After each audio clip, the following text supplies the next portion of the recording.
Bonjour à toutes et à tous. Dans l'actualité, cette cérémonie en hommage aux victimes de l'épidémie au sein de l'EHPAD Saint-Vincent-de-Paul d'Essarts en Bocage.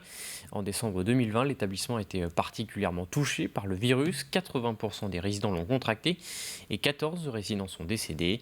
Une période traumatisante sans possibilité de faire le deuil. Une messe d'adieu s'est ainsi tenue hier dans l'église Saint-Pierre d'Essarts en Bocage. Alexia Janet était présente. Nous sommes ici pour célébrer dignement et avec respect ceux qui nous ont quittés. Dernier adieu à Jeanne, Jean-Noël, Augusta et aux 12 autres résidents victimes de la Covid-19. Un papa qui avait sa famille, toujours soucieux des uns et des autres. Plus de 4 mois après le passage du virus dans l'EHPAD, les familles des victimes et les résidents peuvent enfin rendre hommage aux défunts. Une étape importante pour eux puisqu'en janvier, les résidents étaient isolés dans leur chambre. Quant aux familles, l'accompagnement s'est fait dans des conditions très particulières. J'ai su le 22 décembre qu'il était malade et j'ai pu aller le voir le 2 janvier et après le 9. C'est tout ce que je regrette de ne pas l'avoir accompagné, mais j'en veux à personne parce que c'était comme ça, mais c'est très très dur. J'avais surtout une amie là, qui on prenait nos repas ensemble en face, on discutait bien, on rigolait. Alors je la regrette oui, infiniment. Mon Dieu, si elle est au paradis, tant mieux. J'espère y aller moi aussi. Le stress, les conditions de travail compliquées, la peur de la maladie, une période que cette soignante souhaite désormais laisser derrière elle. Ne pas pouvoir accompagner les résidents et ne pas pouvoir faire les derniers soins, ça a été quelque chose de vraiment très éprouvant à vivre. C'est courant d'avoir des décès en EHPAD, bien sûr, c'est leur dernier lieu de vie, mais d'avoir 14 décès dans un instant très court et en plus ne pas faire les derniers recueils, faire quelque chose en leur mémoire, c'était important de faire ça aujourd'hui. Cette cérémonie vient donc clore une période compliquée à gérer, techniquement et émotionnellement pour l'ensemble du personnel de l'établissement. C'est tourner la page, mais c'est aussi parfaire, terminer notre travail d'accompagnement. Il y a des résidents qui sont décédés à l'hôpital, les visites étaient très limitées, c'était vraiment pas du tout dans le sens de l'accompagnement habituel que l'on peut prodiguer auprès des personnes qui sont en fin de vie. 14 photos pour 14 victimes. L'EHPAD espère désormais que ce seront les dernières que la Covid emportera. Une crise sanitaire qui a également affecté les jeunes actifs et les étudiants depuis le premier confinement l'année dernière.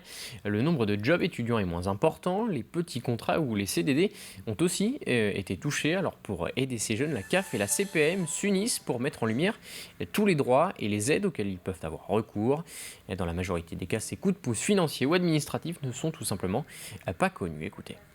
Les jeunes ne font pas valoir leurs droits pour différentes raisons. Peut-être un côté éloigné de nos institutions avec le poids des démarches administratives, le côté frein et lourdeur administrative. Donc l'idée, c'était de leur faire connaître les droits auxquels ils pouvaient avoir recours et on les a accompagnés, on les a informés, notamment via des mails en leur disant voilà, la CAF et la CPAM, la CAF et la CPAM ont identifié des droits potentiels. Merci de prendre contact avec nous et on a pu examiner leur situation individuelle. Dans le reste de l'actualité, direction les Sables d'Olonne, la société atlantique Scaphandre spécialisée dans les travaux maritimes et les interventions sous-marines vient de s'équiper d'un caisson hyperbar. Hier, des experts sont ainsi venus de Marseille pour former les salariés de la société à l'utilisation de cet équipement rare en France. Il est principalement employé pour les accidents de plongée, les intoxications au monoxyde de carbone, mais également pour améliorer la cicatrisation de certaines plaies. Reportage Pierre Dalicieux.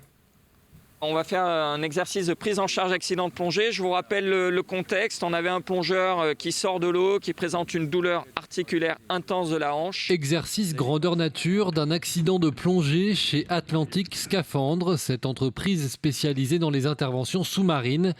Une équipe venue de Marseille a formé les salariés et le patron à l'utilisation de cet outil. Un caisson hyperbar ou caisson de décompression. Nouvel investissement pour cette entreprise, une première sur la façade atlantique dans le secteur privé. C'est très rare que des nouveaux caissons soient créés, surtout pour des entreprises. Et donc des formations où on a un nouveau caisson qui arrive et on peut faire travailler les gens sur leur propre caisson, c'est extrêmement intéressant puisque normalement les gens viennent chez nous pour se former. Là, ils sont formés sur leur propre matériel, ce qui est beaucoup plus logique. Et donc, ils vont pouvoir connaître d'entrée de jeu parfaitement leur caisson. Un investissement de 200 000 € qui répond aux nouvelles normes, notamment pour pouvoir travailler sur des champs éoliens offshore et respecter ainsi la nouvelle réglementation internationale. On a l'obligation d'avoir un caisson hyperbar et des gens formés dans l'entreprise pour faire du préventif ou carrément traiter un accident s'il y a besoin. Donc pour nous, c'est plutôt un gage de sécurité et de qualité vis-à-vis de nos clients et vis-à-vis de toute l'équipe de plongée de l'entreprise. Les accidents de désaturation dans ce type d'entreprise sont heureusement assez rares.